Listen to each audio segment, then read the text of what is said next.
त्याचा आपल्याला उपयोग काय ऍज अ फ्युएल म्हणून, बरोबर. जेव्हा आपण खाऊ, जेव्हा आपण गाडीमध्ये पेट्रोल टाकू, तेव्हाच आपली गाडी काही किलोमीटर व्यवस्थित जाणार आहे, हे आपल्याला डोक्यात लक्षात ठेवलं पाहिजे. आपण गाडीमधून जेव्हा एखाद्या ठिकाणी जातो तेव्हा आपला डिस्टन्स लक्षात घेतो, आपला टाइम लक्षात घेतो आणि त्यानुसार फ्युएल सुद्धा टाकतो, पेट्रोल टाकतो.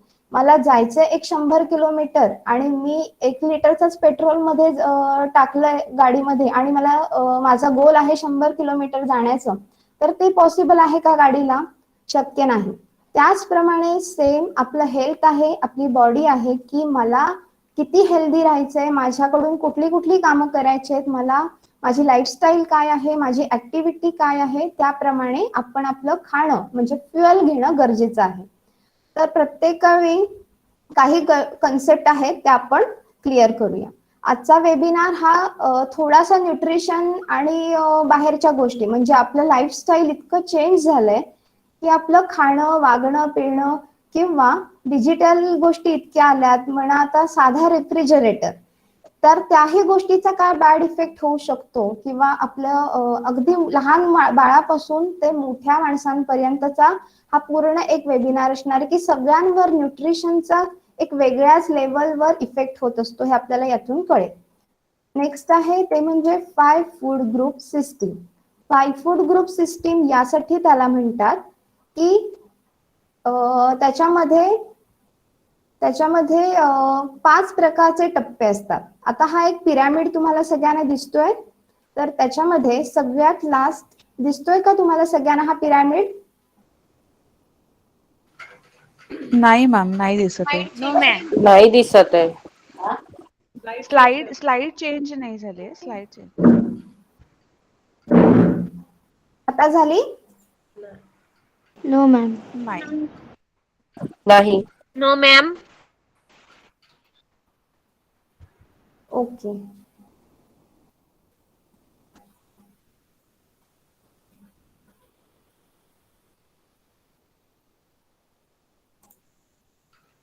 हो मॅम, झाली आता.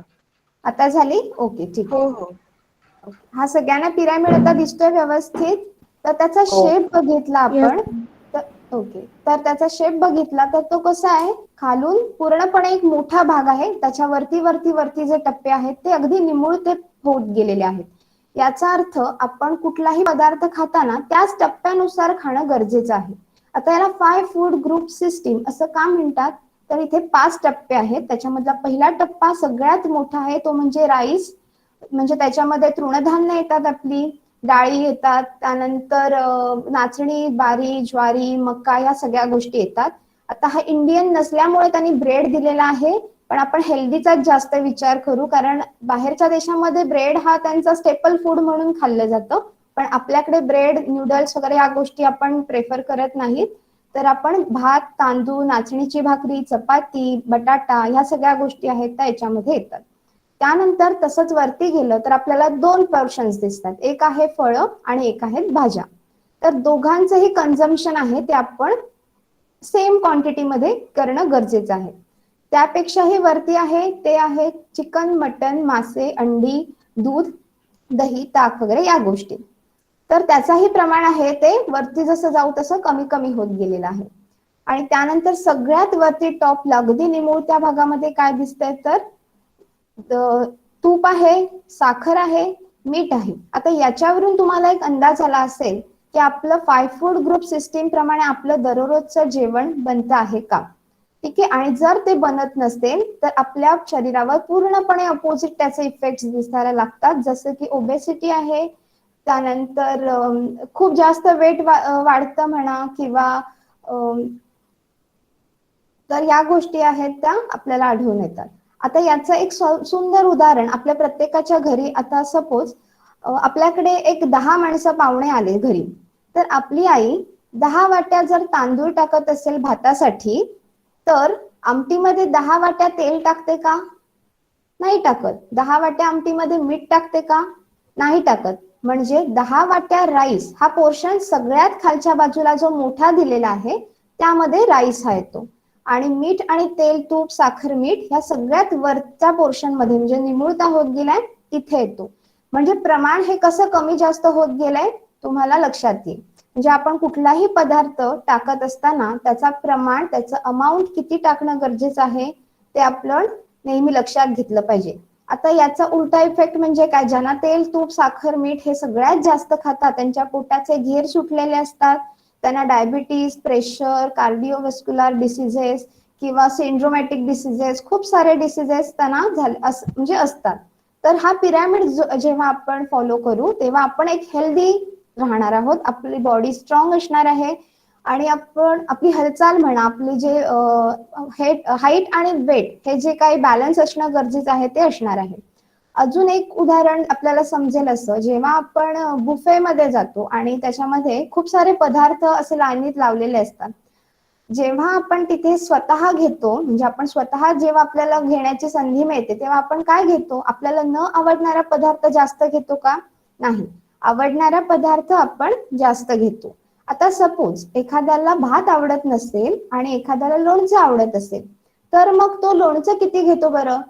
लोणचं भाता एवढ्या प्रपोर्शन मध्ये तो खाईल का 4-5 वाट्या? कारण त्याला लोणचं आवडतंय, मग त्याने तेवढं खाणं गरजेचं आहे ना जर आवडत असेल तर. आणि भात आवडत नाहीये म्हणजे भाताचं पोर्शन त्याने लोणच्या एवढं घेणं गरजेचं आहे. पण तसं पॉसिबल आहे का? नाही. म्हणजे प्रत्येक पदार्थ सिलेक्शन मागे आपले एक लिमिटेशन्स असतात. म्हणजे भाता एवढा लोणचं खाऊ शकत नाही आणि लोणच्या एवढा भात खाऊ शकत नाही. तर सेम तसंच आहे. आता लोणचं कशामध्ये जाईल, तर त्याच्यामध्ये मीठही जास्त असतं आणि तेलही खूप प्रमाणात असतं. त्यामुळे ते फॅट्स, ऑइल, शुगर आणि सॉल्ट या सगळ्या गोष्टींच्या वरच्या निमुळती गोष्ट आहे, पार्ट आहे त्याच्यामध्ये जाईल. आणि राईस आपला नेहमीप्रमाणे खालचा सगळ्यात मोठा पार्ट आहे, त्यामध्ये आपला राईस जातो.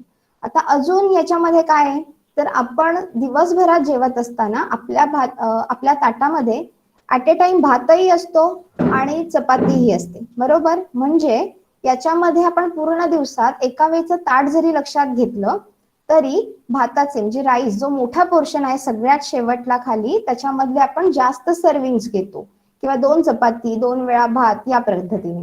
आता तसं आपण फळं खातो का, भाज्या खातो का?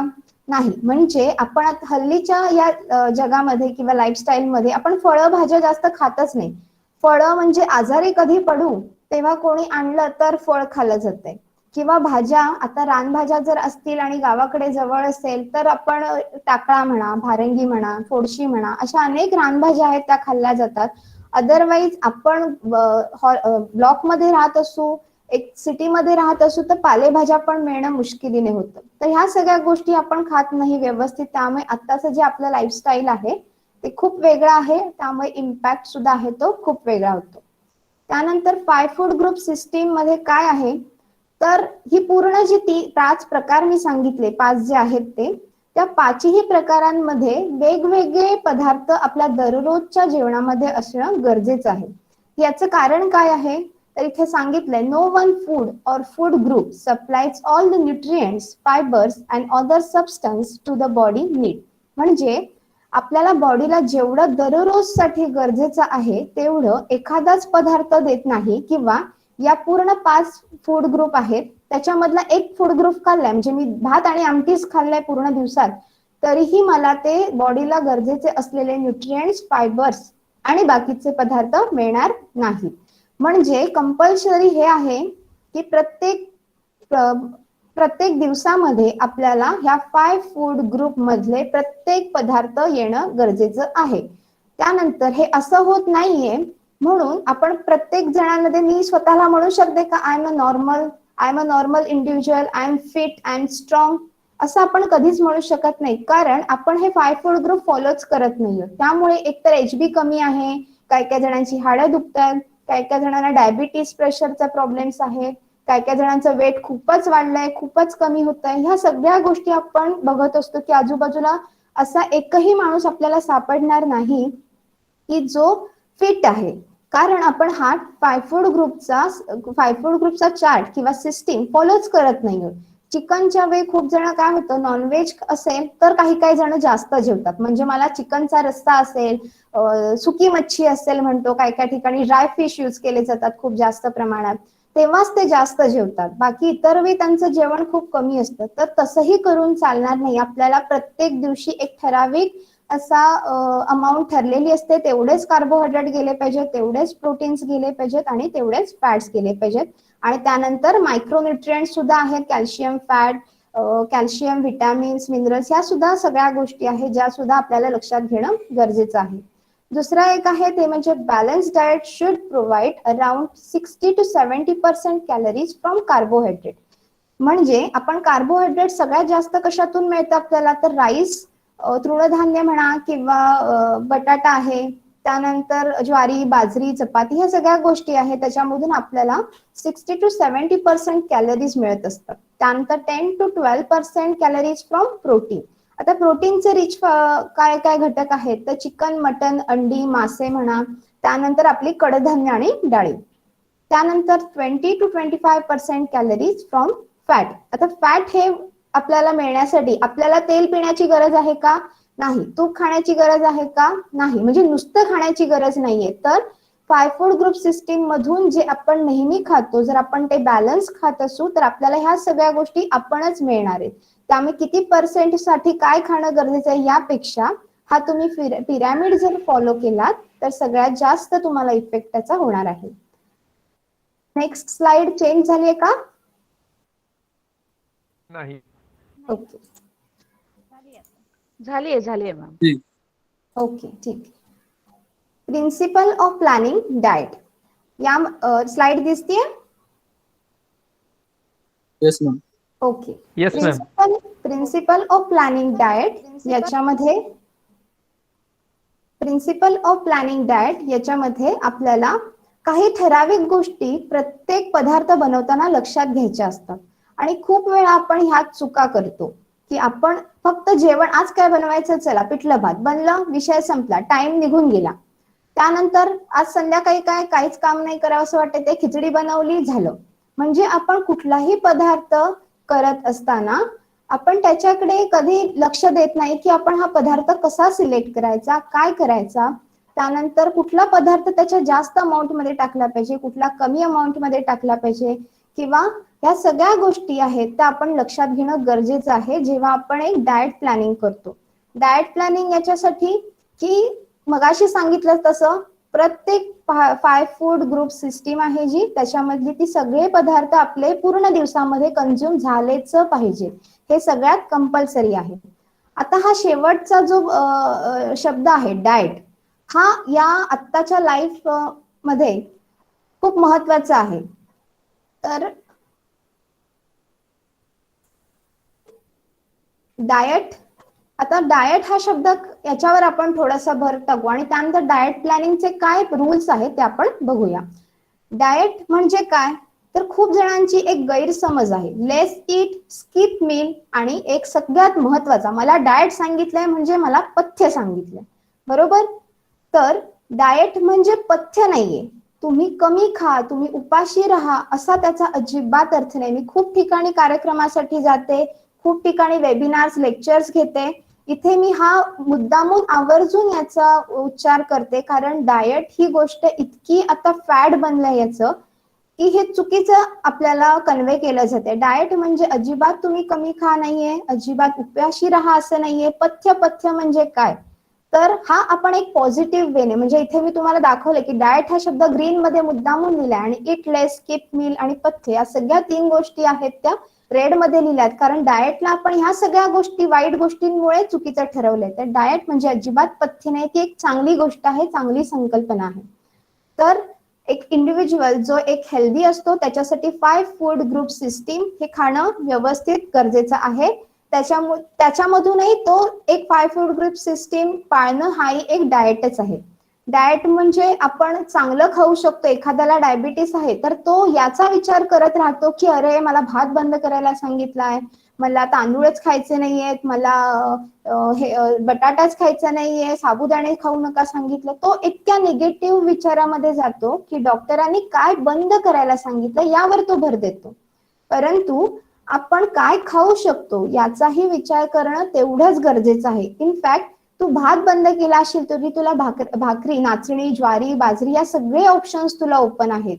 त्यानंतर फक्त बटाटा नसेल तरी बाकीच्या गोष्टी, फळभाज्या खाऊ शकतात तुम्ही, शेंगवर्गीय आहेत, पालेभाज्या आहेत, मेथीची भाजी आहे, कारलं आहे, अनेक गोष्टी खाऊ शकता तुम्ही. तुम्हाला कोणीही डाएट म्हणजे सगळं स्किप करा, तुम्ही उपाशीच राहा असं नाहीये. परंतु आपल्या दररोजच्या जीवनामध्ये आपण इतके अनहेल्दी फूड्स खात असतो की अरे कुरकुरे खायचे नाहीये, चिप्स खायचे नाहीये, हे ते, आणि त्याला आपण चुकीचं खाणं बंद केल्यामुळे आपल्याला वाईट वाटतं. तर ही संकल्पना पहिली सगळ्यांनी चेंज केली पाहिजे की डाएट म्हणजे कमी खाणं नाहीये, कुठलाही दुपारचं जेवण, रात्रीचं जेवण, सकाळचा नाश्ता स्किप करणं नाहीये किंवा पथ्य तर अजिबात नाहीये. तुम्ही काही खाऊ शकता आणि जे तुम्ही खाऊ शकता त्याच्यावर तुम्ही भर द्यायचा आहे. तुम्ही निगेटिव्ह विचार करायचा नाहीये की हे मला बंद करायला सांगितलंय. नेक्स्ट.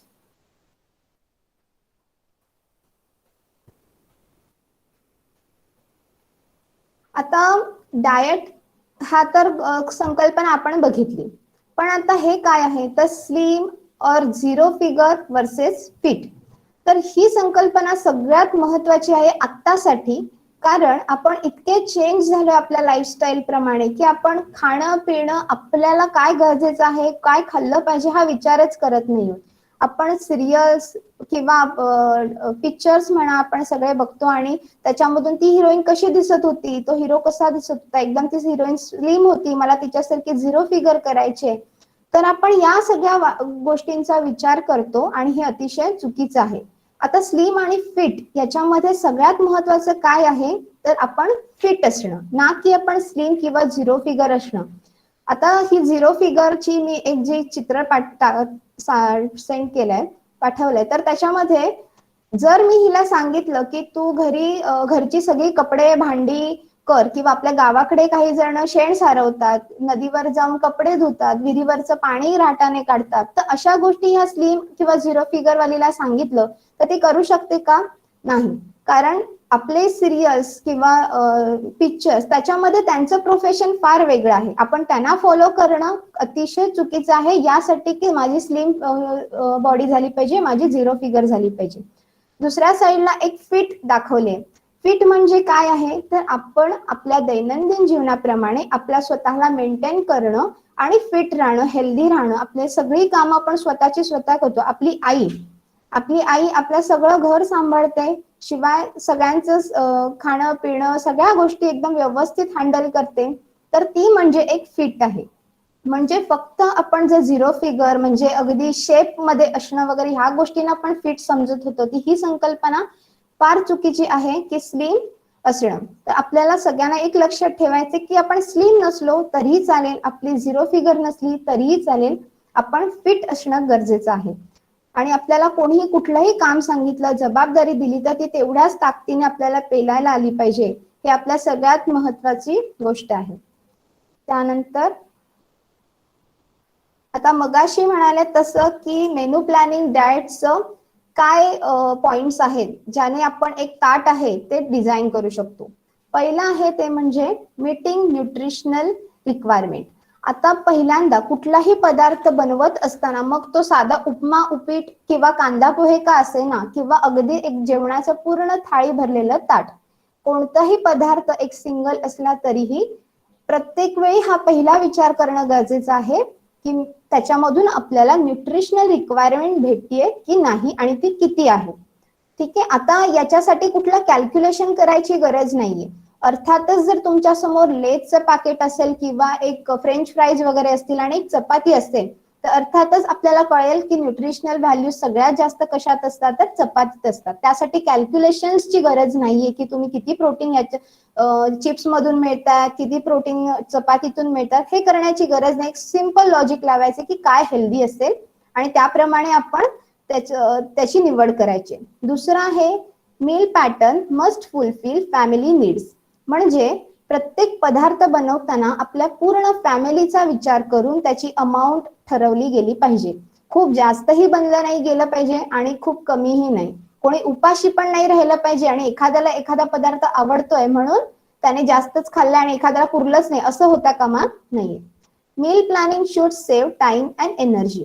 म्हणजे एखादा पदार्थ आपण घाट घालून बसतो, काहीतरी मोठे मोठे पदार्थ सिलेक्ट करायचे आणि दिवसभर त्याच्यामध्येच राहायचं, तर तसं नाही. कुठलाही पदार्थ बनवताना आपण टाइमचाही विचार करायचा आहे आणि एनर्जीचाही, आपली सेव्ह एनर्जी झाली पाहिजे. म्हणजे मी खाते ते सगळं मी जेवण बनवण्यातच घालवते असंही आपल्याला चालणार नाही. आता टाइम सेव्ह करायचा आहे म्हणून 2 रुपयाची मॅगी बनवायचं आहे असंही त्याचा अर्थ होत नाही. म्हणजे प्रत्येक पदार्थ बनवताना तुम्ही खूप छोट्या छोट्या गोष्टी लक्षात घेतल्या पाहिजेत. म्हणजे टाइम सेव्ह करायला सांगितलंय म्हणजे 5 रुपयाची मॅगी आणून मी 2 मिनिटात बनवेन आणि खाईन. माझा टाइमही सेव्ह झाला, एनर्जी सेव्ह झाली. पण आपल्या पहिल्या पॉइंट्स मध्ये ते बसताय का? त्याच्यातून सगळ्या न्यूट्रिशनल रिक्वायरमेंट्स पुऱ्या होतात का? हा, फुलफिलमेंट फॅमिली, सगळे आपण फॅमिली बरोबर ती मॅगी खाऊ शकतो, पण पहिला पॉइंट कव्हर होत नाहीये त्याच्यामध्ये, कारण न्यूट्रिशनल रिक्वायरमेंट्सच त्याच्यातून पुऱ्या होत नसतील तर सेव्ह टाइम करून उपयोग आहे का? एनर्जी सेव्ह करून उपयोग आहे का? नाही. म्हणजे प्रत्येक पदार्थ ह्या छोट्या छोट्या छोट्या ज्या टिक्स दिलेल्या आहेत त्याच्यामध्ये तो बसलाच पाहिजे, तेव्हा आपण कुठे हेल्दी डाएट प्लॅन करू. त्यानंतर आहे meal planning should consider economic conditions. आता आपण काय करतो, कुठलाही पदार्थ बनवताना तो आपल्या इथे आहे अवेलेबल, त्याचं मटेरियल आहे की नाही हा विचारच करत नाही. छान बनवायचे, डाएट फॉलो करायचे म्हणजे ते ओट्स खाणं किंवा बाकीच्या काही गोष्टी आहे केलॉग्स वगैरे खाणं, असं जर तुमच्या इथे आहे, ते तुमची इकॉनॉमिक कंडिशन आहे, तुमच्याकडे अवेलेबल आहे तर तुम्ही खाऊ शकता. परंतु जर नसेल तर आपल्या घरामध्ये अवेलेबल असणाऱ्या गोष्टींमधून काय वेगवेगळ्या रेसिपीज तुम्ही बनवू शकता हे तुम्हाला कळलं पाहिजे. त्यानंतर meal plan should give maximum nutrients. मग अशी सांगितलं तसंच की फक्त एकच पदार्थ आपल्याला सगळ्या प्रकारचे न्यूट्रिएंट्स देत नाही. म्हणजे आपल्याला 5 फूड ग्रुप प्रमाणे ते प्रत्येक ग्रुप मधल्या एक दोन पदार्थ असणं गरजेचंच आहे. त्यामुळे एका पदार्थामधून आपल्याला सगळे न्यूट्रिएंट्स मिळणार नाही, त्यामुळे पूर्ण थाळी ही आपली व्यवस्थित परिपूर्ण असलीच पाहिजे. आता meal planning should consider individual likes and dislikes. मग असे सांगितलं तसं की एखादा खूप पोट भरून खातोय आणि एखादा उपाशीच राहतोय कारण त्याच्या आवडतीच बनवलेलं नाहीये, तर अशी गोष्ट येता कामा नाहीये. आपण कुठलाही पदार्थ बनवताना तो जास्तीत जास्त सगळ्या लोकांना आवडेल असाच पदार्थ बनला गेला पाहिजे, जेणेकरून सगळ्यांना न्यूट्रिशनल व्हॅल्यूज त्याच्या मिळतील, सगळे हेल्दी राहतील. एक उपाशी म्हणजे एक मालन्यूट्रिश मध्ये जातोय आणि एक ओबेसिटी मध्ये जातोय असं चालणार नाही. तर प्रत्येक पदार्थ बनवताना त्याचा सगळ्यांना फायदा झाला पाहिजे. त्यानंतर meal plan should provide variety. Variety म्हणजे काय, तर दररोज उठसूट चपाती भाजी भात, चपाती भाजी भात, चपाती भाजी भात, तिन्ही टाइम बघावं तेव्हा हेच, तर तसंही चालणार नाही. त्याच्यामध्ये 2 प्रकारच्या भाज्या असल्या पाहिजे, त्यानंतर सलाड असलं पाहिजे, दही असलं पाहिजे, कधी कधी ताक असलं पाहिजे, मोडलेले कडधान्य असले पाहिजेत. आता कोशिंबीर, कोशिंबीर हा प्रकार आपल्याकडे एकतर सणाला बनतो किंवा जेव्हा घरी टोमॅटो, काकडी, कांदा या सगळ्या वेगवेगळ्या गोष्टी असतील तेव्हाच बनतो. नाही, अगदीच नाही म्हणजे नैवेद्याच्या ताटाला तरी कोशिंबीर लावतो, पण दररोजच्या जेवणामध्ये कोशिंबीर असते का? नाही. तर हे एक खूप चुकीचं आहे. आपल्या कोशिंबीरचा सगळ्यात मोठा फायदा आहे. भलेही तुमच्याकडे प्रत्येक वेळी सगळ्या गोष्टी बीट, काकडी, गाजर, टोमॅटो, कांदा सगळं असेलच असं नाही, पण ज्यावेळी फक्त कांदा असेल तेव्हा फक्त कांदा खा, ज्यावेळी फक्त टोमॅटो असतील घरी तेव्हा टोमॅटो खा, काकडी असेल तर म्हणजे कट करून त्याचे स्लाइस खाल्ले तरी चालेल. प्रत्येक वेळी प्रॉपर कोशिंबीर दही वगैरे टाकून बनवायलाच पाहिजे असं नाहीये.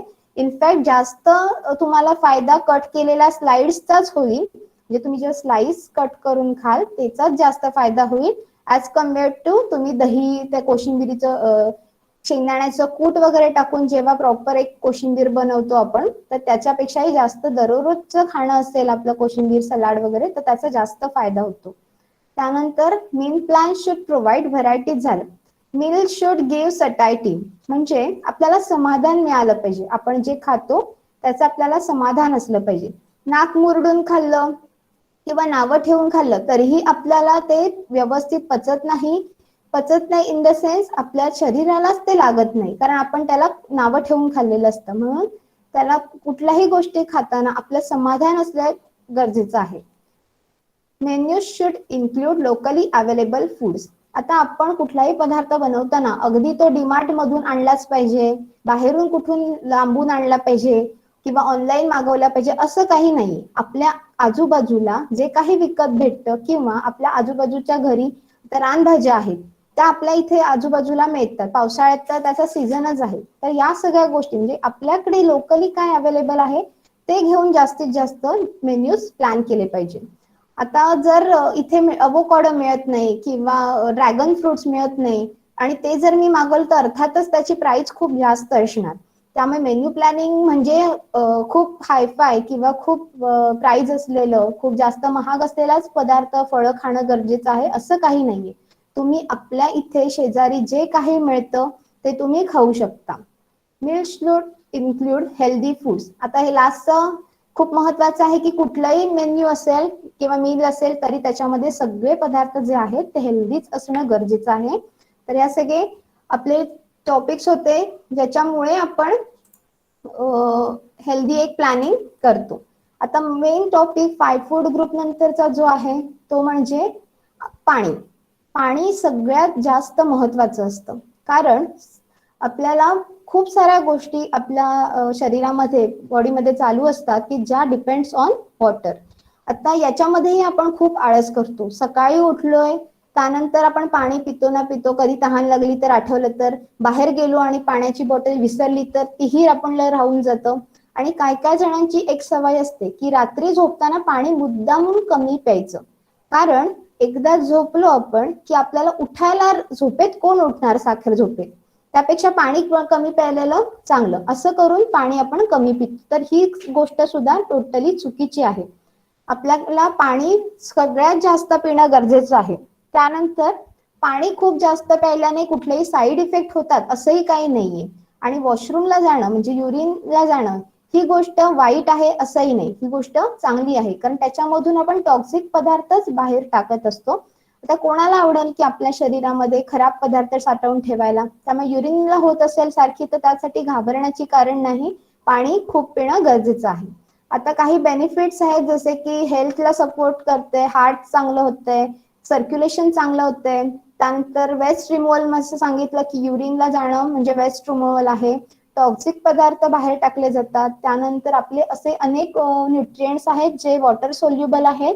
जर पाणीच कमी प्यायला तर ते आपल्या शरीरामध्ये विरघळणार नाहीत आणि ते तसेच्या तसे बाहेर टाकले जातील, त्याचा शरीराला काही उपयोग होणार नाही.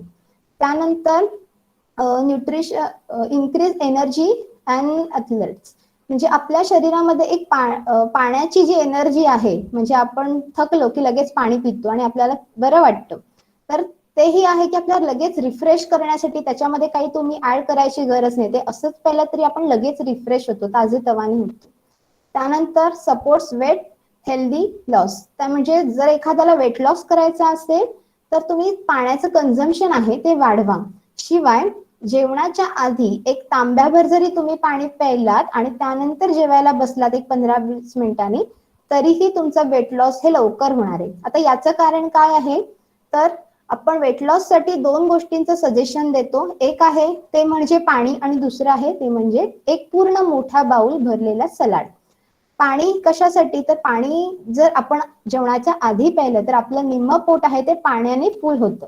आणि त्यामुळे जर कोणी जास्त ओव्हर कन्झम्पशन करत असेल आणि त्यामुळे ओबेस झाला असेल किंवा वेट गेन झालं असेल त्याचं, तर ते आपणच कमी होतं.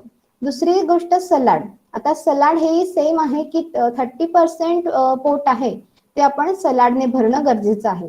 म्हणजे सलाड हे एकतर हाय फायबर असल्यामुळे त्याच्यामध्ये आपण जर खाल्लं तर आपलं पोट लगेच भरतं, शिवाय डायजेशनचे सगळे प्रॉब्लेम्स दूर होतात आणि शिवाय जर ओव्हर कन्झम्पशन मगाशी सांगितलं तसं असेल तर वेट लॉस हा फास्ट होतो. Improve complexion, support muscle building, त्यानंतर enhance brain function, boost immune system सुद्धा बूस्ट करण्याचं खूप जास्त काम करतं. त्यानंतर प्रिव्हेंट हेडेक, आपलं जर डोकं दुखत असेल तर एक साधं नॉर्मल टेम्परेचरला असलेलं पाणी प्यायलं आणि जरा शांत राहिलं तरी सुद्धा आपलं थोडं डोकं दुखायचं कमी होतं. आता हे पाणी न पिल्यामुळे किडनी स्टोन सुद्धा होतात, क्रॅम्प सुद्धा पायामध्ये येतात, जॉईंट्स पेन होतं, त्यानंतर हेडेक, बॅक एक होतं म्हणजे पाठ वगैरे दुखणं म्हणा, किंवा आपल्या श्वसनाला पण कधी कधी त्रास होऊ शकतो. आता जर पाणी कमी प्यायलं तर इथेही सांगितलं तुम्हाला की काय ऍडव्हर्स इफेक्ट आहे, जसे की आपले डोळे आहेत ते ड्राय होणं आहे, त्यानंतर युरिनला खूप येल्लो ब्राऊन या टाईप मध्ये होणं आहे. त्यानंतर आपण जर आपल्या स्किनला टच केलं आणि आपण बोट थोडंसं आतमध्ये टाकलं आणि जर ते रिमूव्ह केलं बोट, तर तो खड्डा तसाच्या तसा राहतो. याचा अर्थ आपल्या बाउन्सी नाहीये, स्किन ही बाउन्सी नाहीये, म्हणजे त्याच्यामध्ये पाण्याचं प्रमाणच फार कमी झालेलं आहे. म्हणजे आपण पाणी जर एखाद्या झाडाला, एखाद्या लहान झुडपाला जर पाणी 2 दिवस घातलं नाही तर ते कसं कोमेजून जातं. सेम आपली बॉडी सिस्टीम आहे की पाण्याशिवाय आपलं शरीर ताजंतवानंही राहू शकत नाही. खूप पिंपल्स येणं, स्किन ड्राय होणं, किंवा मी आहे 20 वर्षाची आणि दिसते 40 वर्षाच्या बाईसारखी, तर ह्याही सगळ्या गोष्टी आहेत त्या पाण्यामुळे होऊ शकतात. त्यानंतर आपल्याला डॅन्ड्रफ सुद्धा होतो, कारण स्वेट पण आपल्याला येत नाही, म्हणजे घाम आहे जो की चांगला असतो कधी कधी येणं, तर ह्याही गोष्टी आपल्याला होत नाही आणि एनर्जी आपल्याला प्रोड्यूस होत नाही. त्यानंतर न्यूट्रिशन इन डिजिटल वर्ल्ड. आता मेन टॉपिक तर आजचा हाच आहे की न्यूट्रिशन इन डिजिटल वर्ल्ड. म्हणजे आपण आता इतके डिजिटल झालोय की इलेक्ट्रॉनिक्स गोष्टी म्हणा, डिजिटल गोष्टी म्हणा, इतक्या आपल्या आजूबाजूला असतात की आपण पूर्णपणे त्याच्यावर डिपेंड राहिलोय. आता करोनाचे दिवस आहे, कोविडचे दिवस आहे, सगळे घरातच आहेत, अनेकांचं वजन हे खूप वाढलेलं आहे.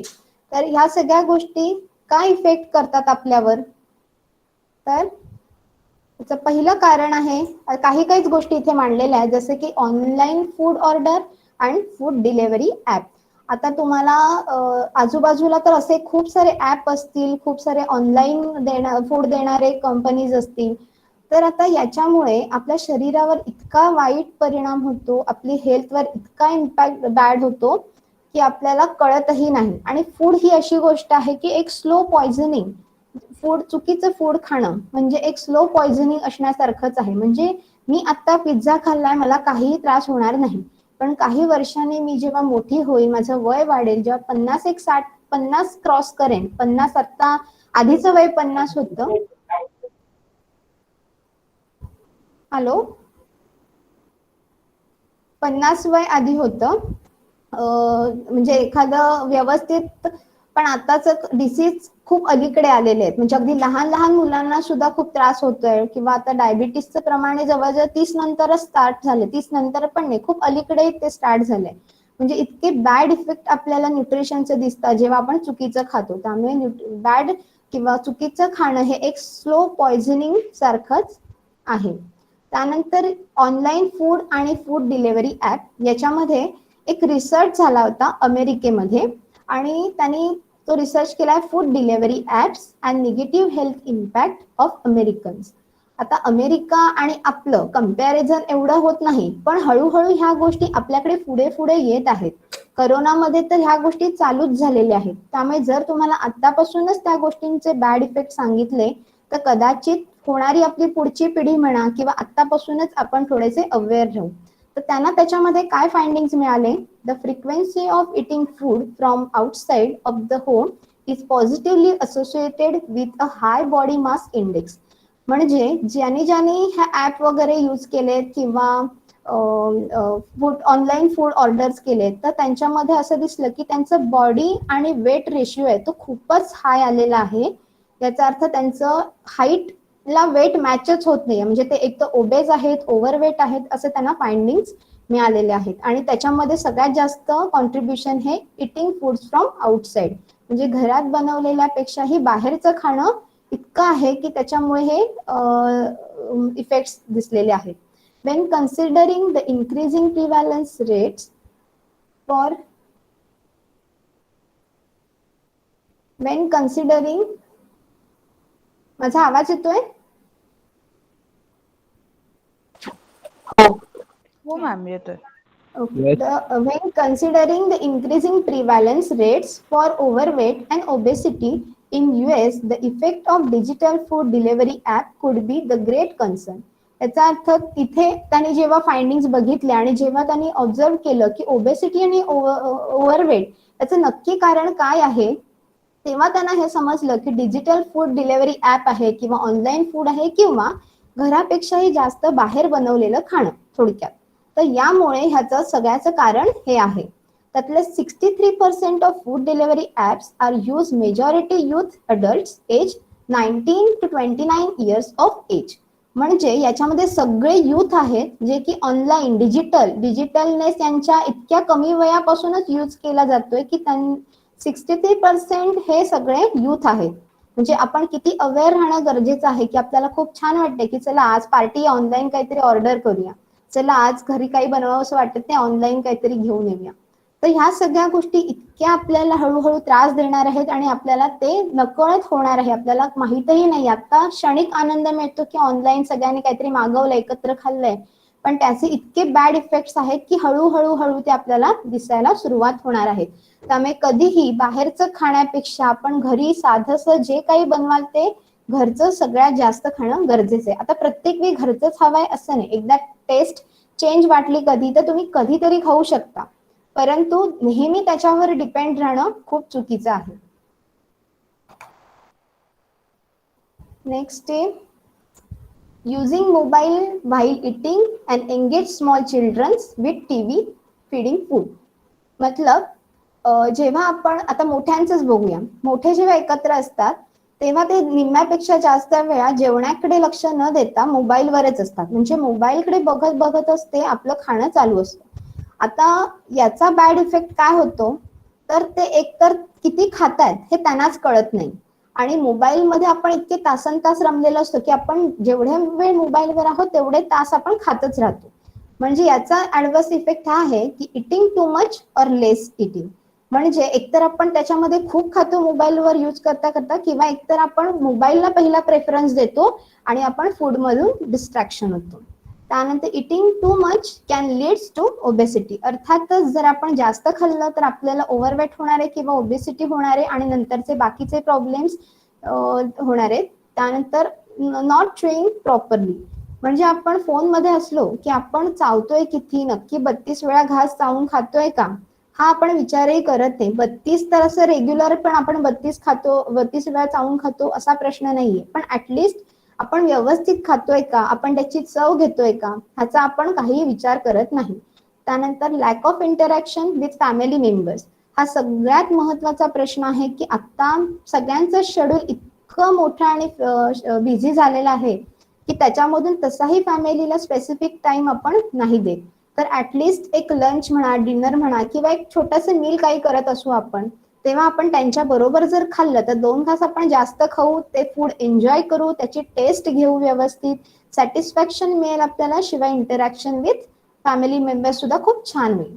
त्यानंतर आता हे सगळं मोबाईलमध्ये किंवा डिजिटल गोष्टी यूज करताना जर आपण खाल्लं तर आपल्याला कुठले प्रॉब्लेम्स होणार आहेत, तर डायजेशन तर आपलं व्यवस्थित होणार नाहीये, कारण आपण व्यवस्थित चावलंच नाहीये ते. आता डायजेशन व्यवस्थित झालं नाहीये म्हणजे बाकीचे मेटाबॉलिझम म्हणा, ऍब्सॉर्प्शन म्हणा, ह्या सगळ्या गोष्टी हलणार आहेत. त्यामुळे गॅस होणार, ऍसिडिटी होणार किंवा कॉन्स्टिपेशन असे अनेक आपल्याला आजार होऊ शकतात. त्यानंतर रिस्क ऑफ मेटाबॉलिक सिंड्रोम. आता रिस्क ऑफ मेटाबॉलिक सिंड्रोम म्हणजे काय, तर आपण खूप खातोय किंवा खूप कमी खातोय, मग आपलं लक्ष नाहीये त्याच्याकडे, तर मग त्यामुळे आपल्याला एकतर आपली शुगर लेवल वाढणार आहे, कार्डिओव्हास्क्युलर प्रॉब्लेम्स वाढणार आहेत, किंवा ओबेसिटी आहे, ओव्हरवेट आहे, अशा अनेक गोष्टी आपल्याला त्रास देतील नंतर. त्यानंतर लहान मुलं. आता लहान मूल जेवत नाहीये म्हणून आपण त्याला एकतर हातात मोबाईल देतो आणि इकडे एका साईडला भरवत असतो, किंवा त्याला टीव्ही समोर बसवतो आणि मग त्याला त्याच्यामध्ये एंगेज करून भरवतो. तर हे सुद्धा खूप चुकीचं आहे. Eat too less in a children condition tends to malnutrition. म्हणजे जेव्हा मुलाचं लक्ष पूर्णपणे त्या टीव्हीकडे असेल तेव्हा अर्थातच त्याला जेवणाची चव काही लागणार नाहीये. त्यांनी आईला वाटतंय की त्यांनी 2 चमचे खातोय व्यवस्थित, जे की बाकीच्या वेळी खाल्ले नाहीत, पण तसं नसून त्याचं अमाऊंट आहे, ती क्वांटिटी आहे ती अर्थातच कमी असणार आहे आणि त्यामुळे त्याला मालन्यूट्रिशन सुद्धा होणार आहे. म्हणजे त्याचं वजन आहे, त्याच्या वयाप्रमाणे त्याचं वजन वाढत नाहीये, त्याची हाईट वाढत नाहीये, बाकीच्या मुलांसारखा ऍक्टिव्ह होत नाहीये, असे अनेक प्रॉब्लेम्स आहेत. जर आपण त्याला वेगवेगळ्या डिजिटल गोष्टींमध्ये एंगेज करून त्याला भरवत असू, तसे वेगवेगळे इफेक्ट्स दिसतात. तर डिस्ट्रॅक्शन आहे, जसे की त्याला चवच कळत नाहीये, आई काय भरवते काय नाही काहीच कळत नाहीये, तो फक्त त्या टीव्हीवर फोकस करतोय. तर हे सुद्धा एक चुकीचं आहे, कारण आपण जोपर्यंत आपल्याला माहिती नाही काय खातोय काय नाही, छान लागतंय, एन्जॉय करत नाहीये, सॅटिस्फॅक्शन नाहीये, तेव्हा ते आपल्या शरीराला अगदी काही नगण्य ह्याच्यामध्ये शरीराला मिळतं, अदरवाईज बाकीचं सगळं वेस्ट म्हणून निघून जातं. Increases unhealthy eating habits. म्हणजे लहान मुलांना जेव्हा आपण भरवत असतो तेव्हा एकतर त्याचं लक्ष नसतं आणि त्याला मध्ये मध्ये काय काय जण काय करतात, 2 घास ह्याचे भरवतात, मऊ भात वगैरे, आणि मध्येच कुरकुरे वगैरे, म्हणजे त्याला आवडलं नाही की कुरकुऱ्याचं एक पॅकेट फोडा, त्यातले थोडेसे भरवा, बिस्किट द्या, असं करून करून त्याला करावं लागतं. तर त्याची ही अनहेल्दी खाण्याची हॅबिट्स आहे ती सुद्धा वाढते. Lower metabolism lowers the metabolic rate leadings to the food being digested slower and the fat being unburned. म्हणजे त्याचं मेटाबॉलिझम आहे त्याच्यावरती इफेक्ट होणारच आहे, कारण त्या मुलाचीही काही हालचाल नाहीये, त्यामुळे डायजेशन स्लो होणार आहे आणि फॅट आहे ते तसंच्या तसं राहणार आहे लहान मुलाच्या ह्याच्यामध्ये सुद्धा, आणि ते खूप स्लोली ह्याच्यामध्ये बर्न होणार आहे. The children is not physically active, he is likely to have low metabolism. म्हणजे लहान मुलं जेवढी ऍक्टिव्ह असतील तेवढे ते जास्त खाणार आहेत, तेवढी त्यांची ग्रोथ व्यवस्थित होणार आहे. आणि जर तसं नसेल तर सगळ्याच या पुढच्या गोष्टी आहेत किंवा माइलस्टोन्स आहेत ते खूप लेट दिसणार आहेत किंवा कदाचित त्याच्यामध्येही काही इफेक्ट दिसू शकतो, बॅड इफेक्ट दिसू शकतो. तर ह्या सगळ्या गोष्टी आहेत की आपण त्या लक्षात घेणं गरजेचं आहे. त्यानंतर इन्स्टंट फूड और पॅकेट रेडी टू ईट. आता ह्या गोष्टी डिजिटल ह्याच्यामध्ये यासाठी टाकल्या की आपण इतके फॉरवर्ड ह्याच्यामध्ये गेलेले आहोत की काही जण वर्कआउट करतात आणि सूप सांगितलंय म्हणून ते रेडी टू ईट वालं सूप आहे 10 रुपयाचं, ते पॅकेट फोडून त्याचं सूप बनवतात आणि पितात. आणि त्यांना छान वाटतं की अरे आम्ही काही बाकीचं खात नाही, जंक फूड वगैरे सगळे सोडले, आम्ही सूपवर आहोत. पण ते सूप घरी बनवलेलं नसून इन्स्टंट फूड आहे. तर ह्या इन्स्टंट फूडमुळे सुद्धा आपल्या शरीरावर खूप जास्त बॅड इफेक्ट होतात, जसं की पुअर डाएट क्वालिटी. आता त्याच्यामध्ये प्रत्येक वेळी चांगल्या प्रकारचं मटेरियल वापरलेलं असेलच असं नाहीये. Increase intake of calories, empty calories त्याच्यामधून मिळतात. म्हणजे एकतर एम्प्टी कॅलरीज म्हणजे काय, तर आपण carbohydrate, proteins, fat, minerals, vitamins ह्या सगळ्या गोष्टी आपण कन्सिडर केल्या की ते हेल्दी कॅलरीज झाल्या. पण जेव्हा फक्त त्याच्यातून आपल्याला एनर्जी, म्हणजे एनर्जी म्हणण्यापेक्षा कॅलरीजच मिळतात तर त्या उपयोगाच्या नाहीयेत. फक्तच एनर्जी मिळतीये आणि बाकीचं काहीच भेटत नाहीये, प्रोटीन्स नाही, फॅट्स नाही, विटॅमिन्स नाही, तर त्याचा काही उपयोग नाहीये. आता इन्स्टंट फूड मध्ये आपल्याला फक्त एम्प्टी कॅलरीजच का मिळतात? It is a processed, most of the nutrition from instant soup is eliminated. What the final product is left, which is whole lot of empty calories which increase your calories intake without providing any nutrition. म्हणजे त्या सूपवर इतकी processing केलेली असते की त्याच्यामधून जे nutritional घटक आहेत तेच त्या प्रोसेसमध्ये लॉस होऊन जातात. त्यामुळे जरी आपण पॅकेटमध्ये व्हेज सूप म्हणा किंवा कॉर्न सूप म्हणा आणि तो कॉर्न अगदी व्यवस्थित दिसतात त्या सूपमध्ये असं असेल तरी सुद्धा त्या कॉर्न मधले सगळे न्यूट्रिशनल व्हॅल्यूज आपल्याला भेटतील असं नाही. आता पॅकेटवरून आपण सगळं बघतो, त्या सूपमध्ये थोडंसं लाल, थोडंसं ग्रीन, कुठे मध्ये एखादा मक्याचं कॉर्न्स आलेत किंवा असं, तर आपण याच्यावर खुश मानतो. पण खरंच त्या मक्यामध्ये न्यूट्रिशनल व्हॅल्यूज आता प्रेझेंट आहेत का हा आपण विचार करत नाही. आणि या सगळ्या प्रोसेसमुळे आपल्या ते न्यूट्रिशनल व्हॅल्यूज आहेत त्या अगदी निघून जातात आणि फक्त आपल्याला कॅलरीज मिळतात, त्या आपल्याला अजिबात उपयोगाच्या नाही. त्यानंतर increase the risk of metabolic syndrome. यामुळे सुद्धा आपल्याला मेटाबॉलिक सिंड्रोम्स आहेत ते होऊ शकतात, जसे की high blood pressure, high blood sugar, access body fat, abnormal cholesterol level. या सगळ्या गोष्टी आहेत त्या आपल्याला, या साध्या साध्या गोष्टी ज्या आपण विचारही करू शकत नाही अशा गोष्टींमुळे आपल्याला होऊ शकतात. It is loaded with salt. More salt also for preservation and taste, but also excess salt can lead to problems like high blood pressure and complications in the kidney.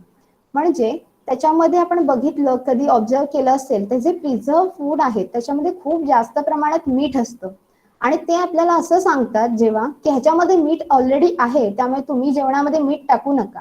आपल्याला वाटतं की अरे वा, एवढं इन्स्टंट पॅकेट आहे की त्याच्यात साधं मीठ पण टाकायची गरज लागत नाही आपल्याला, इतकं छान आहे, इतकं त्याने प्रिपेअर करून दिले आपल्याला आणि आपण त्याच्यात खुश होतो.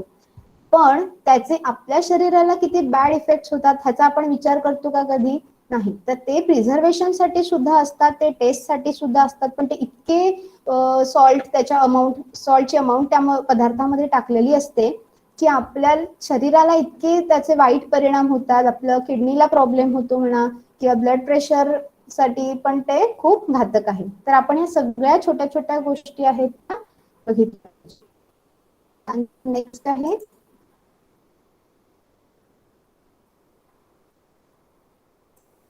Left over food in refrigerator. आता हा बघितला फोटो तर इतकी किळसवाणी गोष्ट आहे की आपण त्याच्यामध्ये इतकं काय काय असंच टाकून ठेवतो आणि नंतर खाऊ, आता नको नंतर खाऊ, किंवा खूप वेळा आणि ही परिस्थिती आपल्या प्रत्येकाच्या घराघरी कधी कधी बघायला मिळते की आता नको, आज नॉनव्हेजचा दिवस आहे, चला नॉनव्हेजचा दिवस 4 दिवसांनी आहे, मग आजचं उरलेलं 4 दिवस ठेवूया फ्रीजमध्ये आणि चौथ्या दिवशी नॉनव्हेजच्या दिवशी ते काढून गरम करून खाऊ.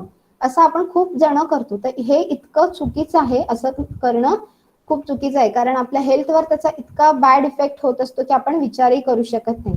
आता त्याचं काय आहे, left over food can be kept for 3 to 4 days in the refrigerator.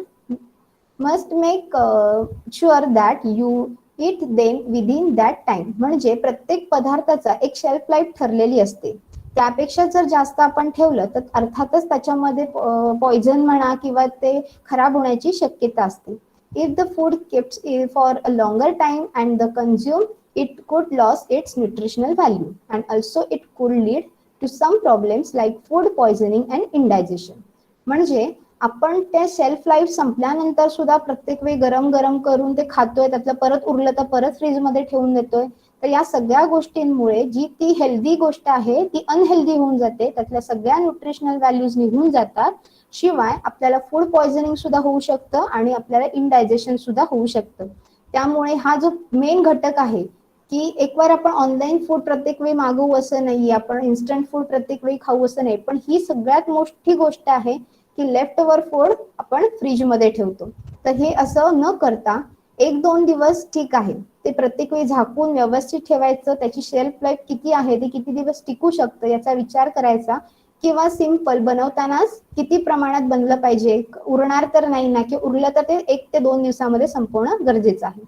त्यापेक्षा जास्त कुठलाही पदार्थ फ्रीजमध्ये ठेवायचा नाहीये आणि प्रत्येक वेळी फ्रीज हा क्लीन करत राहायचा. त्यानंतर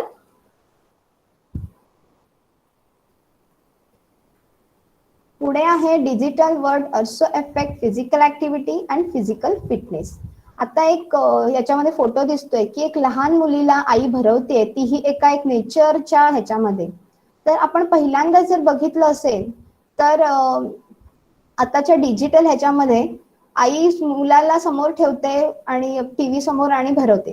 तर the increase use of technology might affect young adult behaviour including physical activity. म्हणजे डिजिटलचा फक्त आपल्या हेल्थवर इफेक्ट होतोय बॅड असं नाहीये, तर आपल्या फिजिकल ऍक्टिव्हिटीवर सुद्धा इफेक्ट होते. म्हणजे आपण खूप सारी कामं आहेत ती एका ठिकाणी बसूनच केल्यामुळे आपल्या फिजिकल ऍक्टिव्हिटीज होत नाहीये. त्यामुळे जर आपली फिजिकल ऍक्टिव्हिटी झाली नाही तर आपण खातोय एक 2500 किलो कॅलरीज आणि आपली फिजिकल ऍक्टिव्हिटी होते 1200 किलो कॅलरीज, तर बर्न काहीच होत नाहीये, निम्म्यापेक्षा जास्त तसेच राहतात. म्हणून ओबेसिटी म्हणा, ओव्हरवेट म्हणा, हे सगळे प्रॉब्लेम्स आपल्याला होतात. It could reduce cardiovascular fitness of the all people. म्हणजे त्याच्यामुळे जर फिजिकल ऍक्टिव्हिटी व्यवस्थित नाही झाली तर आपले सगळे प्रॉब्लेम्स आहेत, हार्टशी रिलेटेड म्हणा, हेल्थशी रिलेटेड म्हणा, ते सगळे वाढणार आहे. आता ही जी मुलगी आहे जिला आई भरवते, तर जे आधी आपण बघितलंय आधीच्या काळामध्ये, तर लहान मुलगी अंगणामध्ये खेळायची आणि तिच्या मागे मागे आई पळून तिला घास भरवायची. अशी आधी सिस्टीम होती. सगळ्यांना माहित असेल, आपल्या आईने सुद्धा आपल्याला असं पळून पळून अंगणामध्ये, आपण पुढे आई मागे, अशा पद्धतीने आईने भरवलेलं असतं. तर याचा खूप छान इफेक्ट व्हायचा. ती मुलगी ही पळायची, त्यामुळे ती खेळता खेळता ती अजून 4 घास जास्त खायची. शिवाय त्याची फिजिकल ऍक्टिव्हिटी म्हणजे ती खेळते म्हटलं तिच्या शरीराची हालचाल व्हायची आणि तिच्या बरोबर आई पळते म्हटल्यावर आईच्याही शरीराची तेवढीच हालचाल व्हायची. पण आता तसं नाहीये. आता टीव्ही समोर बसला आणि फूड त्यांना द्यायचं. म्हणजे ह्या सगळ्या गोष्टी डिजिटल आपल्यावर एवढा इम्पॅक्ट करतं की न्यूट्रिशन, फिजिकल ऍक्टिव्हिटी आणि हेल्थ या सगळ्या गोष्टी गडबडून जातात. त्यानंतर नेक्स्ट आहे ते म्हणजे चॉईस ऑफ फूड. आता चॉईस ऑफ फूड ही सगळ्यात महत्वाची गोष्ट आहे. म्हणजे मगाशी सांगितलं 5 फूड ग्रुप खाणं गरजेचं आहे, डिजिटल पासून लांब राहूया थोडंसं. पण आपण काय सिलेक्शन करायचं, कुठला पदार्थ आपण विकत घेतला पाहिजे, कुठला नाही, हे पण तेवढंच महत्वाचं आहे. म्हणजे लहान असू दे किंवा मोठा असू दे, चॉईस ऑफ फूड ही प्रत्येकाला येणं गरजेचं आहे. मला तर वाटतं की एक 5वी-6वी नंतर ह्याचा एखादं त्यांना मार्गदर्शन जरी मिळालं की आपण काय घेणं गरजेचं आहे, आपण काय नाही, तर खूप महत्वाचं ठरेल. त्यानंतर त्याच्यामध्ये काय आपण पॉइंट्स कव्हर करणार आहोत, तर हाऊ पीपल सिलेक्ट फूड, म्हणजे आपण सपोज मोठे आहोत आणि मोठी माणसं फूड घेण्यासाठी कसं बरं सिलेक्ट करतात? पहिलं त्यांचं बजेट, कुठल्या प्राइसला काय मिळतं ते, त्यानंतर क्वांटिटी. इथे 5 रुपयाला 2 गोष्टी एका सेम अमाऊंट ह्याच्या मिळतात आणि इकडे 5 रुपयाला 2 गोष्टी वेगवेगळ्या मिळतात. किंवा 1 किलोला इथे 50 रुपये आहेत आणि तिकडे 2 किलो 50 रुपयात मिळतात. म्हणजे आपण प्राइसही कन्सिडर करतो आणि क्वालिटीही कन्सिडर करतो. त्यानंतर टेस्ट आणि टेक्स्चर. त्यामुळे ह्याच्यामध्ये ह्या सगळ्या गोष्टी ह्या वाईट आहेत. म्हणजे फक्तच आपण एखादा पदार्थ घेताना, फूड सिलेक्ट करताना प्राइस, क्वालिटी, टेस्ट, टेक्स्चर न बघता आपण त्याची न्यूट्रिशन आणि हेल्थ काय आहे ते पण बघणं गरजेचं आहे. त्यामुळे no one can think about nutrition and health. आता सेम आहे की लहान मुलं कसं सिलेक्शन करत असतील. तर याच्यामध्ये काय आहे, त्यांचं बजेट एकतर आपल्या घरून 5-10 रुपये लहान मुलांना मिळतात आणि त्याच्या 5-10 रुपये लहान मुलांना मिळतात आणि त्याच्यामधून त्यांना सगळ्यात मोठ्यात मोठं पॅकेट खरेदी करायचं असतं. हे त्यांच्या समोरचा गोल असतो. म्हणजे त्यांचं ते एवढ्याच खुश होतात की मला 5 रुपयामध्ये सगळ्यात मोठं पॅकेट लेसचं मिळालंय. 5 रुपये 10 रुपये सगळ्यात मोठं लेसचं पॅकेट मिळालं. त्या सगळ्या गोष्टी आहेत हे लहान मुलं त्याचा विचार करतात. म्हणजे त्यांच्या आई बाबाने दिलेल्या बजेटमध्ये त्यांना सगळ्यात मोठं कुठलं पॅकेट मिळेल, सगळ्यात मोठं चॉकलेट कुठलं मिळेल, बिस्किट कोणतं मिळेल, चायनीज म्हणा, मंचुरियन म्हणा, ती शाळेबाहेरची चायनीज भेळ म्हणा, तर ह्या सगळ्या गोष्टी लहान मुलं विचार करतात. पण ते 5-10 रुपयामध्ये हवा भरलेलं पॅकेट घेतात. शिवाय ते खाल्ल्यानंतर त्यांना होणारा ऍडव्हर्स इफेक्ट तर वेगळाच आहे. पण त्यांना हा विचार ते कधीच करतात का की याच्यामध्ये निम्मी हवा आहे आणि त्याच्यातूनही आपण जे खातोय ते अनहेल्दीच आहे. त्यामुळे 5 ते 10 रुपयामध्ये कधी केळं घेण्याचा विचार केलाय का? 10 रुपयाला 3 केळी बाजारामध्ये मिळतात. कोणी ट्राय केलंय असेल तसं मला कमेंटमध्ये सांगा.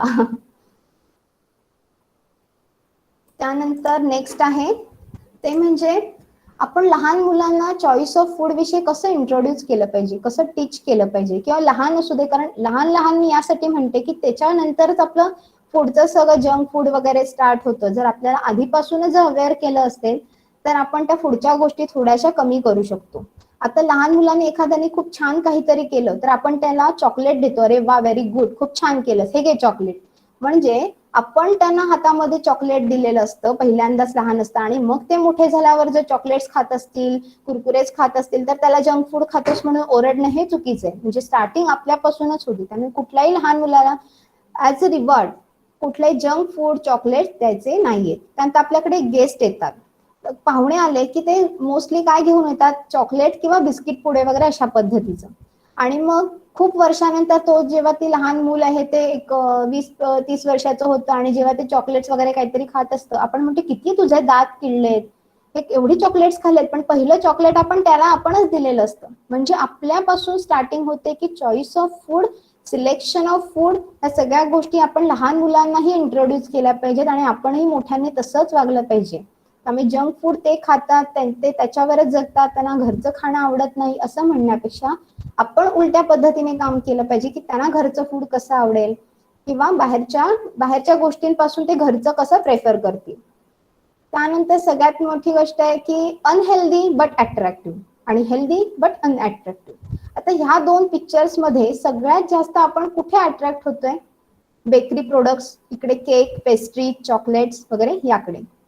म्हणजे छोटा असू दे किंवा मोठा माणूस, आपण सगळेजण एक लाइटिंग आणि काहीतरी टेस्ट आणि टेक्स्चर या सगळ्या गोष्टींकडे इतके अट्रॅक्ट होतो की आपण भाजी, फळं किंवा ह्या गोष्टींकडे बघतही नाही. आणि दुसरी गोष्ट की हे अनहेल्दी असल्यामुळे बेकरीमध्ये कधी बघितलं तर कधी ती अशी काळोखात असते का?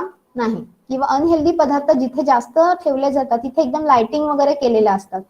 म्हणजे ते इतकं सजवलेलं असतं की मोठा असू दे किंवा छोटा तो अट्रॅक्ट झालाच पाहिजे त्याच्याकडे. त्याने हा विचार नाही केला पाहिजे खाताना की हे हेल्दी आहे की अनहेल्दी.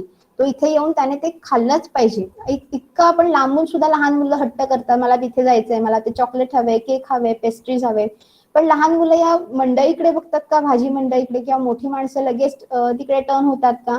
नाही. म्हणजे त्या बेकरीवाल्यांनाही हे माहितीये की हे इतकं अनहेल्दी आहे की आपण त्याला सजवून ठेवलं तरच माणसं हे खायला येतील. आणि भाजी मंडळी ही अशीच असते. त्यामुळे आपण नेहमी कुठलं छान दिसतंय ह्याच्यापेक्षा आपल्याला काय हेल्दी आहे ते सिलेक्शन केलं पाहिजे. आणि ही सगळ्यात मोठी चॉईस ऑफ फूडची टॅगलाईन असेल की आपण अनहेल्दी बघायचंय, हेल्दी बघायचंय, आपण कन्सिडर करायचंय पहिलं हेल्दी काय आणि त्यानंतर त्याच्याला सिलेक्ट करायचंय.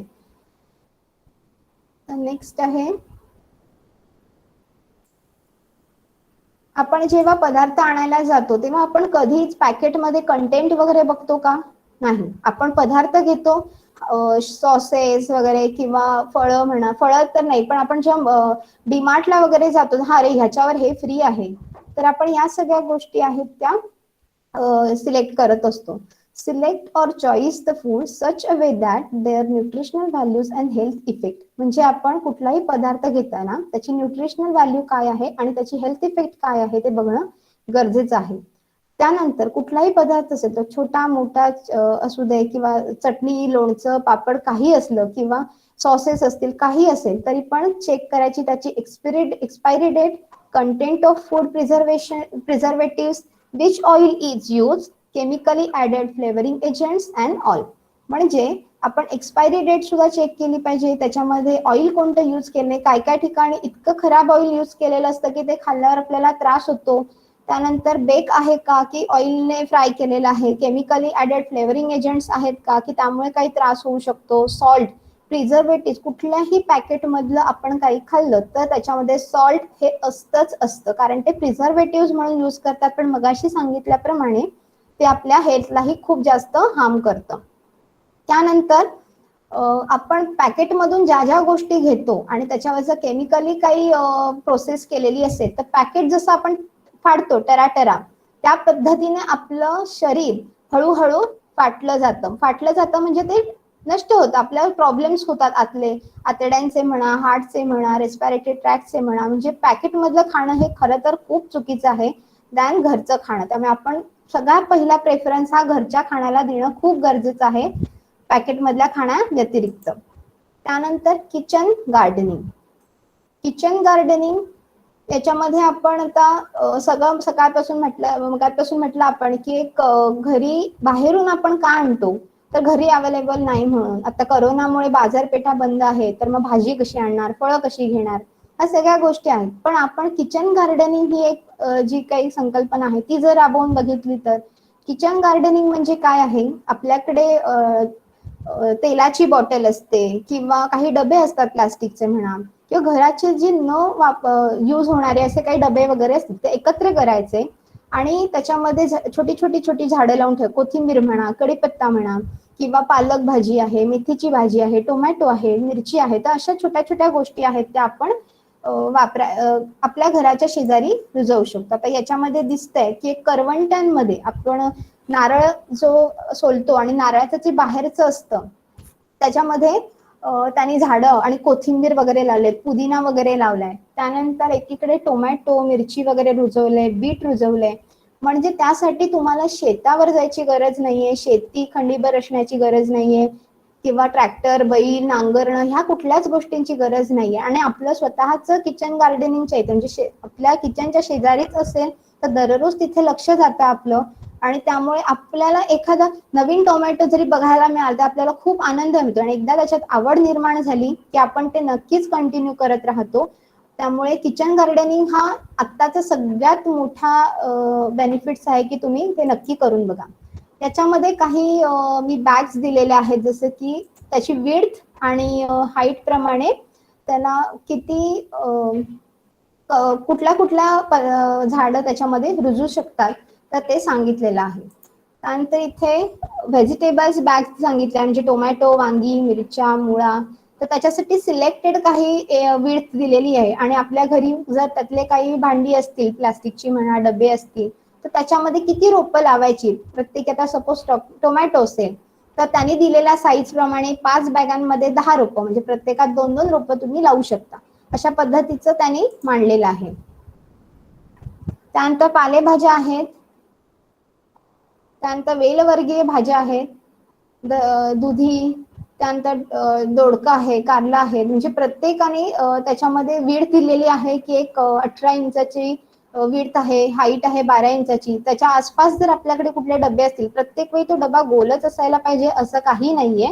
तुमच्याकडे जो कोणी अवेलेबल असेल त्याच्यामध्ये तुम्ही हे सगळं करू शकता.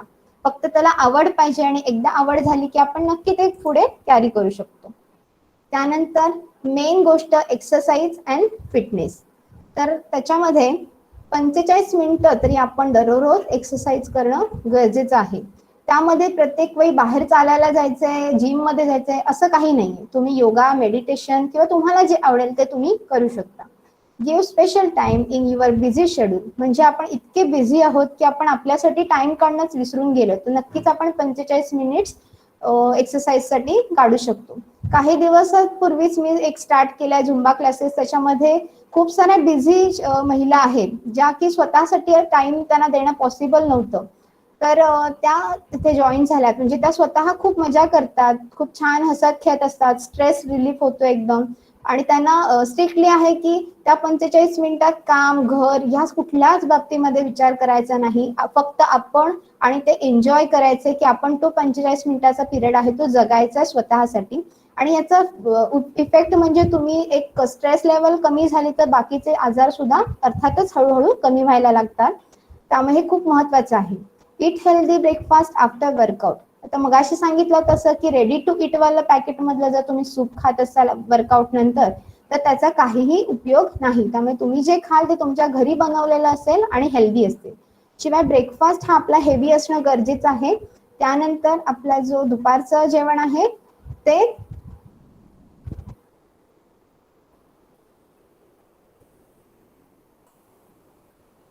दुपारचं जेवण आपलं आहे ते थोडंसं त्यापेक्षा मॉडरेट आणि रात्रीचं जेवण आहे ते त्यापेक्षा थोडंसं कमी. म्हणजे आपण एक ट्रायंगल जर मगाशी जसा बघितला तसं जर उलटा डिसाईड केला तर सकाळी ब्रेकफास्ट हा सगळ्यात मोठा पोर्शन, त्यानंतर सगळ्यात खाली जाऊ तसं लंच आणि त्यापेक्षाही खाली जाऊ तसं डिनर. म्हणजे डिनर हा सगळ्यात कमी असणं गरजेचं आहे, सगळ्यात जास्त आपला हेवी ब्रेकफास्ट असणं गरजेचं आहे.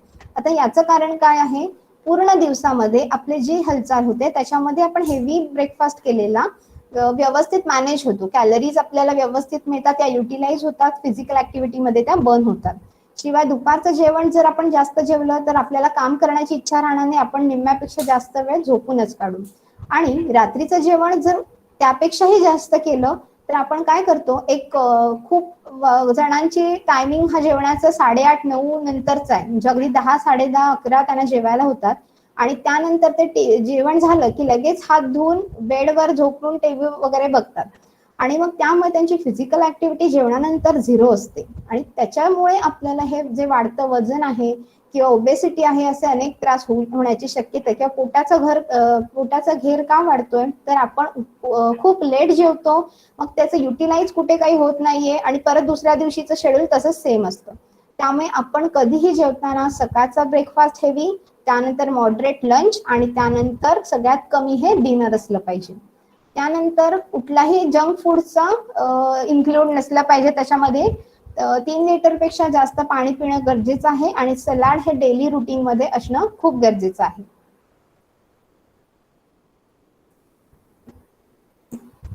Improve your health.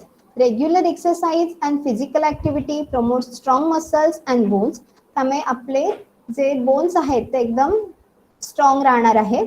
त्यानंतर it improve respiratory, cardiovascular health and overall health. म्हणजे आपले हेल्थ फिजिकल ऍक्टिव्हिटी केल्यामुळे आपलं जे हार्ट आहे, लंग्स आहे, श्वास घेण्याची जी क्षमता आहे त्या सगळ्याच गोष्टी एकदम इम्प्रूव्ह होणार आहेत.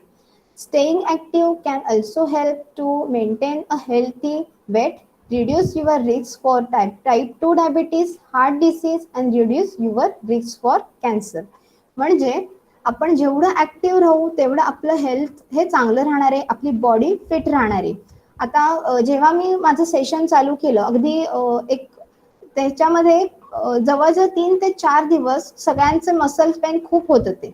म्हणजे आपण काहीच ऍक्टिव्हिटी नाही केली तर आपले मसल्स एकदम असे कडक बनतात आणि मग ते खूप दुखतात. पण जेव्हा आपण जे रेग्युलर करत राहू तेव्हा हळूहळू ते आपल्याला रिलीफ देतात आणि त्याच्यामुळे आपली फ्लेक्झिबिलिटी वाढते, आपली क्षमता वाढते, आपला चेहरा एकदम ग्लोईंग होतो. त्यामुळे हे खूप महत्वाचं आहे की तुम्ही कुठलाही एक्सरसाइज करा, फिजिकल ऍक्टिव्हिटी करा, त्याच्यामुळे आपलं हेल्थ हे नेहमी इम्प्रूव्ह होणार.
Thank you ma'am. मॅडमचा थोडंसं नेटवर्क इश्यू होता त्यामुळे thank you. Okay. Thank you so much ma'am. आजच्या ह्या थँक्यू. वेबिनारमध्ये balance diet, nutrition in digital world, choice of food, kitchen gardening आणि एक्सरसाइज अँड फिटनेस अशा बऱ्याचशाच गोष्टींवरती तुम्ही जी काही डिटेल इन्फॉर्मेशन दिलेली आहे त्याचा नक्कीच आमच्या स्टुडंटना, सगळ्या टीचर्सना त्याचा नक्कीच फायदा होईल.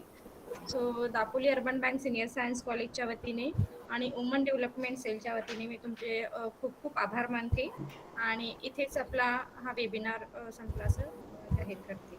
जर काही स्टुडंटना डाऊट्स असतील तरी तुम्ही विचारलात तरी चालेल.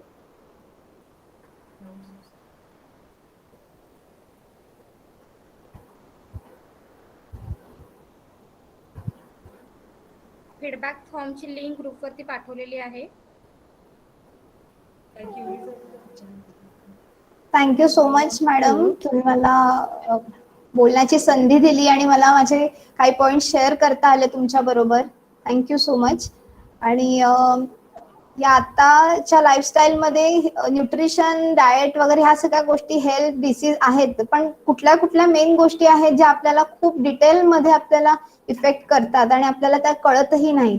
तरी त्यासाठी मला हे वेबिनार करण्याची संधी दिली त्याबद्दल खरंच thank you. Thank you madam. Apurva Apte, काही डाऊट होता का, काही शंका हो, तर विचारू मला ॲक्च्युली विचारायचं होतं की आपण जे फ्रुट्स खातो डेली, तर ते साधारण कुठल्या पिरियडमध्ये खाणं जास्त गरजेचं असतं? कारण बरेचदा असं मी ऐकलंय की आपण जे फ्रुट्स खातो ते रात्री खाऊ नयेत. सो त्याबद्दल थोडं सांगितलं तर बरं होईल. ओके. फ्रुट्स ॲक्च्युली खूप जणांचा हा प्रॉब्लेम आहे की रात्रीचे फ्रुट्स खाऊन चालत नाही, सर्दी होईल, हे होईल. पण ते प्रत्येकाच्या शरीरावर डिपेंड आहे. प्रत्येकाचं एक गुणधर्म असतो की त्याला वात म्हणा, पित्त म्हणा किंवा ह्या सगळ्या गोष्टी प्रत्येकाचा एक गुण असतो की मला वात आहे, मला पित्त आहे, मला बाकीचा काही त्रास होतोय. तर हे जे फळं आहेत ते आपण रात्री ज्याला पचतंय त्याने खाल्लं तरी चालेल. आणि केळी वगैरे ज्याला त्रास होतोय त्याने ते अजिबात म्हणजे खाऊ नये, जेणेकरून त्याला जर त्याची सवय होत नसेल तर ते प्रत्येकाच्या शरीरावर डिपेंड आहे. कारण आपण जेवणानंतर एखादं खाल्लं तरी पण चालू शकतं, जेवणाच्या आधी खाल्लं तरीही चालू शकतं, पण प्रत्येकावर ते डिपेंड आहे की मला स्पेसिफिकली हे खाल्ल्यावर त्रास होतोय.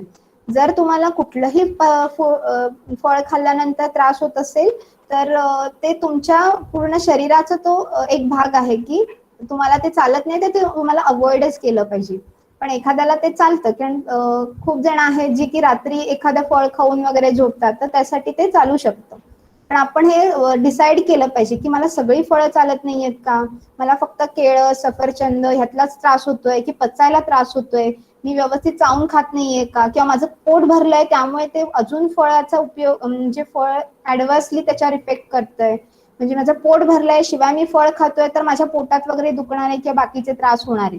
म्हणजे प्रत्येक गोष्ट खाताना आणि आपण स्वतःसाठी मला ह्याची ॲलर्जी आहे हे सगळे पदार्थ आपल्याला लक्षात असणं गरजेचं आहे. म्हणजे केळं खाल्ल्यावर मला काय काय जणांना केळाची सुद्धा ऍसिडिटी होते, काय काय जणांना चपातीची सुद्धा ऍसिडिटी होते.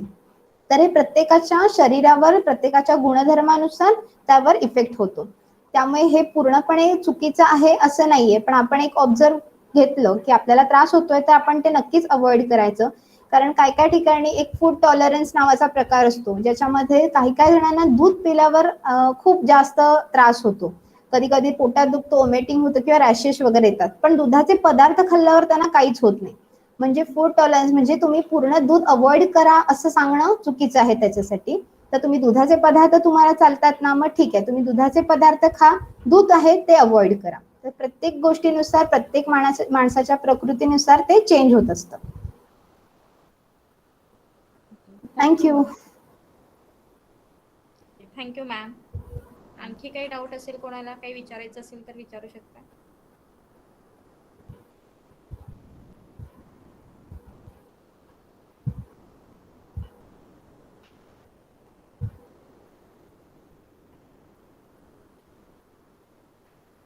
Thank you ma'am. परत एकदा मी तुमचं खूप खूप मनापासून आभार मानते आणि थँक्यू. हा वेबिनार इथे संपला असं जाहीर करते. Thank you all thank you so much. Thank you.